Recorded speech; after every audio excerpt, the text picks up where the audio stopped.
யோசுவா ஆகமம் அதிகாரம் 16. யோசேப்பின் மக்களுக்கு கிடைத்த நிலப்பகுதியின் எல்லைகள். எரிகோ பகுதியின் யோர்தானிலிருந்து எரிகோ நீர்நிலைகளுக்கு கிழக்காக எரிகோவிலிருந்து பெத்தேல் குன்று வரை உள்ள பாலை நிலத்தின் ஊடே சென்று பெத்தேலிலிருந்து லூசுக்கு சென்று அர்க்கியரின் எல்லையான அதாரோத்தை கடந்து மேற்காக யாப்லேற்றியரின் எல்லை நோக்கி இறங்கி பெத்கோரோன் கேசேர் எல்லை மட்டும் சென்று கடலில் முடிகின்றது.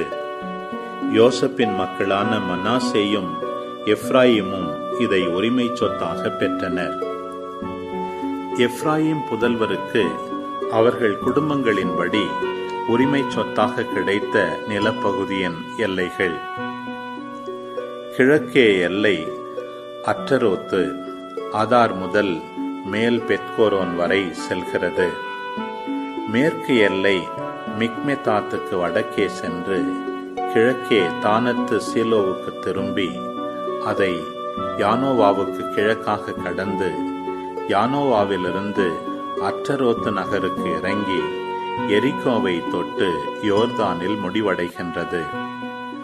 இவ்வெல்லை தப்புவாக்கிலிருந்து மேற்காக கானா நதி வரை ஏறி கடலில் முடிவடைகின்றது. இதுவே எப்ராயிம் மக்களின் குலத்தை சார்ந்த குடும்பங்களுக்கு கிடைத்த உரிமை சொத்து. இதுவன்றி எப்ராயிம் மக்களுக்கு மனாசேயின் மக்களின் உடைமைகளான நகர்களுக்கும் அவற்றின் சிற்றூர்களுக்கும் நடுவில் நகர்கள் ஒதுக்கப்பட்டிருந்தன. அவர்கள் கெசேரில் வாழ்ந்து வந்த கானானியரை வெளியேற்றவில்லை. ஆகையால் இன்றும் கானானியர் எப்ராயிம் நடுவில் அடிமைகளாக வேலை செய்து வாழ்ந்து வருகின்றனர். அன்பு உறவுகளே, இது உங்களுக்கான நேரம்.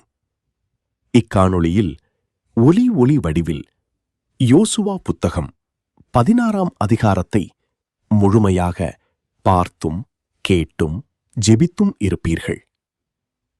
இன்றைய இறைவார்த்தையின் அடிப்படையிலான கேள்வி: யோசேப்பின் மக்களான யாரும் இதை உரிமை சொத்தாக பெற்றனர்? பதில்களை காமெண்ட்ஸில் பதிவு செய்யவும். இதுபோன்ற வீடியோக்களை தொடர்ந்து காண இந்த வலைத்தளத்தை சப்ஸ்கிரைப் செய்யவும். மேலும் லைக் கொடுத்து எங்களை ஊக்கப்படுத்தவும். இப்பதிவுகளை மற்றவரோடு பகிர்ந்து ஷேர் செய்து நாளும் திருவிவிலியத்தின் ஒரு அதிகாரத்தை வாசிக்கவும், கேட்கவும், பார்க்கவும் நீங்கள் உதவிடலாம். மீண்டும் அடுத்த காணொளியில் சந்திப்போம். இந்த நாள் இனிய நாளாய் அமையட்டும். இறைவன் உங்களை ஆசீர்வதிக்கட்டும்.